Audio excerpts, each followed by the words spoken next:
प्यार का भी ना कुछ पता नहीं चलता कि कब हो जाए। कुछ ऐसा ही हुआ हमारी जिया के साथ। चलिए जानते हैं आज की कहानी कॉफी मैं और तुम में। जिया एक कॉफी कैफे में काम करती है। 23 साल की जिया का बस एक ही सपना है, उसका अपना कॉफी कैफे, जो उसने तब से देखा है जब से उसे ये समझ आई कि सपने देखने से वे हकीकत बन जाते हैं। जिया हर रोज की तरह अपने कामों में लगी थी। वह हर कस्टमर को बड़े प्यार और अदब से हैंडल करती, उनसे उनके ऑर्डर्स ले रही थी। पर बीच बीच में उसकी नजरें घड़ी को भी देखती। फिर घड़ी को देख वे बार बार खुलते कैफे के दरवाजे पर जा वापस ऑर्डर्स लेते हुए स्क्रीन पर चली जाती। अब ऐसा कब होता है ये तो हमारे लिसनर्स समझते ही होंगे, बाकी मैं क्लियर भी कर देती हूँ। चलिए जरा जिया के मन में चलते ख्यालों को सुन ले। इस टाइम तक तो आ जाते हैं, कहाँ रह गए डॉक्टर साहब? जी, जिया को इंतजार है 29 वर्षीय डॉक्टर मिहिर का, जो कैफे के सामने बने हॉस्पिटल में ही एक फिजिशियन है। वे रोज पहले कैफे में हाजिरी लगाते हैं, फिर काम पर जाते हैं। अरे ठहरिए ठहरिए, जरा लगाम लगाइए अपने मन के दौड़ते घोड़ों पर। मिहिर और जिया का फिलहाल कोई चक्कर नहीं है। बस बात इतनी सी है कि मिहिर दिल्ली में अकेला रहता है और बिना कॉफी के उसका दिन शुरू नहीं होता। इसलिए पहले कैफे से कॉफी लेता है और फिर हॉस्पिटल जाता है। जैसे रोज कॉफी लेना मिहिर की आदत है, वैसे ही रोज मिहिर को कॉफी सर्व कर उसके मुंह से मिठास भरा थैंक्स सुनना जिया की आदत बन गई है। अब 3 साल में आदतें तो बन ही जाती हैं। पर पता नहीं आज क्यों डॉक्टर मिहिर आए ही नहीं। सुबह से दोपहर हो गई थी। कैफे में इक्के दुक्के कस्टमर बैठे थे, जिन्हें देखते हुए जिया बस मिहिर के ही बारे में सोच रही थी। उसे खुद पर हैरानी भी हो रही थी कि वो मिहिर के बारे में इतना क्यों सोच रही है। अब ऐसा तो था नहीं कि दोनों में बड़ी दोस्ती हो। बस एक रोज की फॉर्मल सी हेलो और थैंक्स के अलावा दोनों में कभी कोई बात ही नहीं हुई थी। जिया अभी इस कश्मकश में लगी ही थी कि उसकी एक कलीग उसके पास आ काउंटर संभालती बोली, जा खाना खा ले जाकर, अब मैं देखती हूँ। नहीं, मुझे भूख नहीं है, जिया ने बड़े खराब मूड से जवाब दिया। हैं? तुझे भूख नहीं है? अनु, जिया की कलीग, हैरानी से उसे देखते हुए बोली और फिर अपनी तरफ घुमा उसने आगे कहा, तेरी तबीयत तो ठीक है? जिया ने अपने माथे पर से अनु का हाथ हटाया और वापस बिलिंग टैली करने का नाटक करती बोली, सब ठीक है। अनु इससे आगे कुछ बोलती उससे पहले ही 4-5 कस्टमर कैफे में आ गए और दोनों उन्हें अटेंड करने लगी। अगले दिन भी डॉक्टर साहब कैफे नहीं आए। जिया का ये दिन भी खराब मूड के साथ ही बीता। अब अनु को भी चिंता होने लगी थी, क्योंकि खराब मूड के चलते जिया की एक कस्टमर से बहस हो गई थी और ये पहली बार था कि जिया ने यूं किसी कस्टमर से बहस की हो। तब तो अनु ने जैसे तैसे संभाल लिया, पर उसका ध्यान पूरी तरह से जिया पर था। दोपहर के समय जब कस्टमर कम हुए तो अनु ने जिया का हाथ पकड़ उसे काउंटर से जरा पीछे खींचा और पूछने लगी, ये सब क्या चल रहा है? कल से देख रही हूँ तेरा मूड खराब है और आज यूं बहस। अनु जिया की सिर्फ कलीग ही नहीं थी, बल्कि दोनों रूममेट्स और पक्की सहेलियां भी थी। अनु का सवाल सुन जिया की आंखों में नमी आ गई तो अनु को बुरा लगा। वो तुरंत जिया के हाथ को अपने हाथों में ले बोली, सॉरी, मेरा मतलब डॉक्टर साहब आज भी नहीं आए, अब मुझे चिंता हो रही है। जिया ने भरे गले से कहा तो अनु का मुंह खुला का खुला रह गया। उस बेचारी को लग रहा था कि उसके यूं पूछने से जिया की आंखों में पानी आ गया।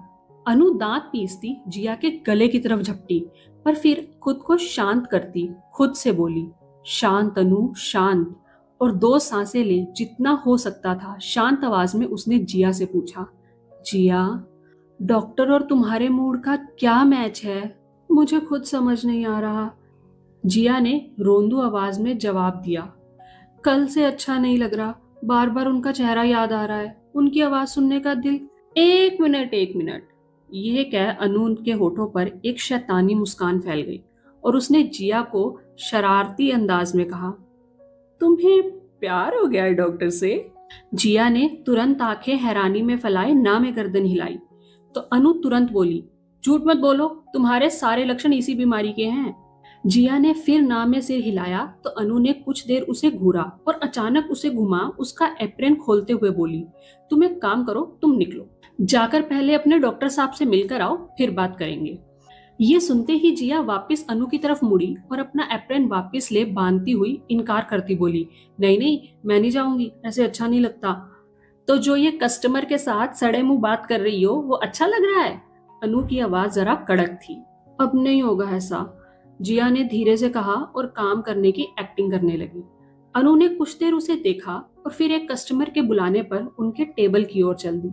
इतने में ही सामने के हॉस्पिटल के कुछ इंटर्न्स कैफे में आए, जिनकी बातों से पता चला कि डॉक्टर मिहिर का परसों बीती शाम को घर जाते वक्त एक्सीडेंट हो गया था। ये सुनते ही जिया जहां सन खड़ी रह गई, तो वहीं अनु कस्टमर की तरफ जाती जाती रुक जिया को देखने लगी। अगले दिन जिया ने कैफे से छुट्टी ली थी। वो सुबह फर्स्ट विजिटिंग आवर्स में ही लाइट पिंक कलर की कुर्ती के साथ व्हाइट प्लाजो पहने हाथों में फ्रूट बास्केट लिए हॉस्पिटल पहुंच गई। जिया के बाल खुले थे, उसके चेहरे पर हल्का सा मेकअप भी था जो अनु के जिद करने पर किया था। रूम नंबर 73 के सामने आ जिया कुछ पल के लिए रुक गई। वो बेहद नर्वस थी। हाँ, वो पहली बार मिहिर से नहीं मिल रही थी, पर इस तरह पहली बार था। उसने एक गहरी सांस ली और दरवाजा खोल रूम के अंदर दाखिल हो गई। ये एक प्राइवेट रूम था, पर मिहिर बिस्तर पर नहीं था। जिया हैरानी से उस खाली बिस्तर को देख ही रही थी जब उसके कानों में जानी पहचानी आवाज पड़ी। जी कौन? बालकनी से व्हील चेयर पर उसकी तरफ आते मिहिर ने पूछा। जिया मुड़ी तो मिहिर पास आता आता रुक गया। वो एक टक जिया को बस देखे ही जा रहा था। आखिर जिया लग भी तो कितनी प्यारी रही थी। और ये पहली बार था कि मिहिर ने जिया को कैफे के कपड़ों के अलावा किसी कपड़ों में देखा था। मुझे कल पता चला कि आपका एक्सीडेंट हो गया, तो देखने चली आई। जिया की आवाज से मिहिर अपने ख्यालों से बाहर आया और फिर सोफा की तरफ इशारा कर बोला, आओ बैठो। जिया हाँ में सिर हिला बैठ गई तो वही मिहिर ने भी अपनी व्हील चेयर घुमा जिया के सामने कर ली। जिया ने उसके हाथ और पैर पर बंधे प्लास्टर को देख पूछा, अभी कैसे हैं आप? थोड़ा टूटा फूटा हूँ पर ठीक हूँ, मिहिर ने मुस्कुरा कहा। तो जिया भी मुस्कुरा दी। मिहिर एक बार फिर उसके मुस्कुराने में खो सा गया। ये आपके लिए, जिया ने जरा हिचकिचाते हुए फ्रूट बास्केट उसकी तरफ बढ़ा कहा।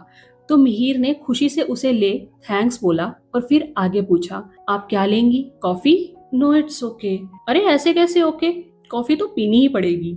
इतना कह मिहिर कॉल कर कॉफी ऑर्डर करने लगा। जिया की नजर वहाँ पहले से ही पड़े 2 कप्स पर चली गई। जो देख उसने पूछा, आपको कॉफी काफी पसंद है? जी, पर 3 साल से कुछ ज्यादा ही अच्छी लगने लगी है। ये सुनते ही जिया पहले तो थोड़ी हैरान हुई और फिर अपनी नजरें झुका मुस्कुराने लगी। उसके गाल ब्लश से उतने गुलाबी नहीं हुए थे जितने इस बात को सुनकर हो गए थे, क्योंकि जिया ने भी 3 साल पहले ही कैफे ज्वाइन किया था। मुझे अच्छा लगा कि तुम यहाँ मुझसे मिलने आई, पर कल तुम दरवाजे से ही क्यों लौट गई थी? मिहिर ने पूछा। असल में जिया कल सुनते ही कि मिहिर का एक्सीडेंट हो गया है हॉस्पिटल उसे देखने भागी आई थी, पर फिर बिना मिहिर से मिले ही उसके रूम के दरवाजे के बाहर से ही लौट गई थी। और उसे लौटते हुए मिहिर ने दरवाजे में लगे शीशे से देख लिया था। आप उस समय अपने दोस्तों से घिरे थे, इसलिए मुझे आना ठीक नहीं लगा। जिया के जवाब देते ही रूम का दरवाजा खुला और एक लड़की 2 कॉफीज वहां रख चली गई। जिया और मिहिर ने अपनी अपनी कॉफी ली और मिहिर धीरे से बोला, तुम्हारा आना कभी गलत नहीं हो सकता।